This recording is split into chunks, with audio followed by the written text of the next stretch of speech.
For those who know me, sometimes I like to be a hater more than I like to be a lover. So here are my top 10 least favorite books of 2024. Starting off real strong at number 10, we have Me Talk Pretty One Day by David Sedaris. Yes, I am late to the party in reading this. Yes, I did read one of his books in high school.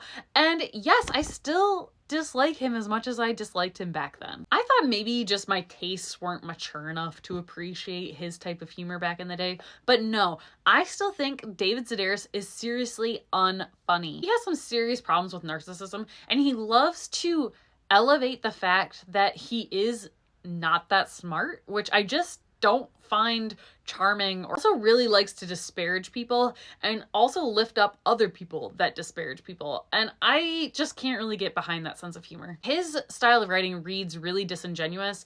And then upon finding out that he said he pretty much makes up a lot of the stories in his books, just leaves me thinking, like, what is the point of— You Can Miss Me with David Sedaris. I actually donated all my books of his after reading this one. Next up, we have the tragically boring tale of A New England Tale by Catherine Maria Sedgwick. I wanted to read more American 1800s literature because I've read a lot of British stuff, and I thought this would be a good place to start because it promised to be a Cinderella story.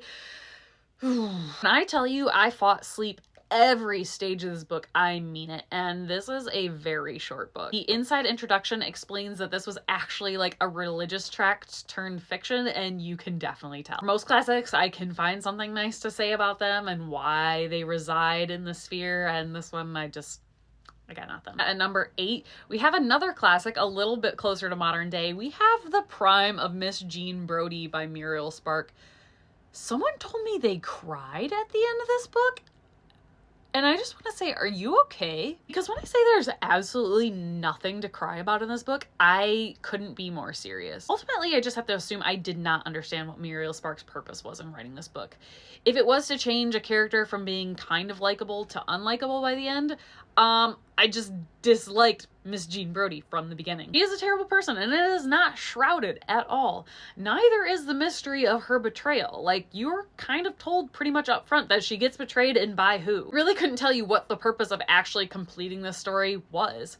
It's very short, but it's very boring, it's very repetitive, and like, besides this really gorgeous cover, I have nothing good to say about it. We have the rare children's book that makes this list. Like, some are boring, or some, I just feel like aren't applicable to adults. But this one promised to be something that it ultimately wasn't. And that's It's Like This Cat by Emily Neville. The fact that this book won the Newbery is wild. This promised to be a story about a boy's relationship between him and his cat, and it ended up being a story centered a lot around like animal abuse. Granted, this book was written in the 1960s, and I know animals weren't, as highly thought of back then, but he honestly treats his cat pretty poorly. And I'm gonna ruin the ending. The ending, his neighbor cat has kittens, and then somebody steps on them and like permanently paralyzes them, and the woman has to quickly put them out of her misery, and then is applauded for this like action that she does with zero emotion. Not only did that turn my stomach, but this book is so of its time with its language saying like, golly gee willikers. Its portrayal of men and women in this and their relationship needs to stay in the 1960s where it belongs. English major in me is probably going to hell after this one, but at number 5, we have Flannery O'Connor's A Good Man Is Hard to Find. I was just so bored. I just didn't care. I didn't love her portrayal of the South in a way that felt very reminiscent to Faulkner, in that like, these are just stupid, dumb, poor white people. She also doesn't do it to just stupid, dumb, poor white people. She makes a lot of generalities about all different sorts of groups, whether it's the Irish, Blacks. I'm so glad I never had to study her as an English major, because I would have found it so difficult to put any effort into trying to pick apart her writing, because I just did not care. This is just a prime example of why I do not jive with Southern Gothic literature. It does nothing for me. The next 3 are all YA books that absolutely drove me batty. I'm dangerously close to deciding that YA is a genre that was best left in the early 2000s. Not only because that's when I was entering the reading group for YA, but because authors just don't do it as well these days. I'm talking about All the Bright Places by Jennifer Niven. This is somebody who really desperately wanted to be John Green and like mimicked his style in so many ways and just utterly failed. She writes about the Midwest, but she's not from the Midwest. She writes about teenagers, but it feels like she never really was one. She writes about Finch and Violet as if they're these spectacular people, and I couldn't find one reason why I wanted to root for them. She writes about this as if it is a love story, and it is one of the most selfish stories I've heard in my entire life. I would go as far to argue that this book even idealizes suicide, and let's not do that. All right, this next book I think has the most likelihood to offend, but oh my God, how do people like it? I don't know. That is The Firekeeper's Daughter by Angeline Boulley. Guys, this was so bad. This is such an unserious book, which makes me sad because it's obviously on a topic that's really important. I read this because I wanted to know more about the Native American tribes that inhabit my home state of Michigan and their culture and their history. What I got was the most annoying adolescent narrator I have ever encountered. This was such a case of immature writing. You have a girl who is just so super spectacular at everything she ever approaches. You know, she was a hockey star, but she got injured, and you know, she's asked by the FBI to go undercover, and you know, she's just smarter than all the adults around her. Romance in this is so icky. If you've read it, I hope you know what I mean. I did not enjoy that part of it, and I did not enjoy her voice at all. This book almost just felt more like a parody, and that made me so sad. At number 3, we have Gutter Child by J.L. Richardson.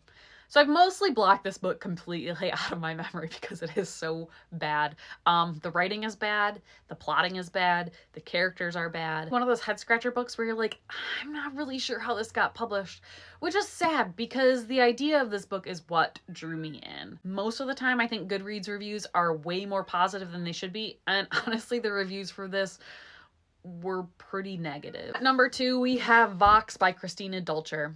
So setting aside that I found out that this author is a TERF after having read it, which I was really disappointed in myself that I didn't figure that out before, this book still would have made my bottom 3 just on writing alone. The main character in this is unlikable with a capital U, and I don't think Dulcher intended her to be because she's supposed to be this book's heroine. This is another one of those novels that pulled me in with the premise because this is a speculative novel about, you know, what if the government came in and put voice boxes on women that would only allow them to speak about 100 words a day. But the world was so poorly made out, the edges were so flimsy of this story, and she is just so unpleasant. She is able to solve and unravel, you know, this horrible plot against humankind, yet makes all these dumb personal decisions, and really isn't a smart sounding narrator. I found it so horribly unbelievable that she could just take down the government all by herself. People liken this to Handmaid's Tale, and I find that offensive.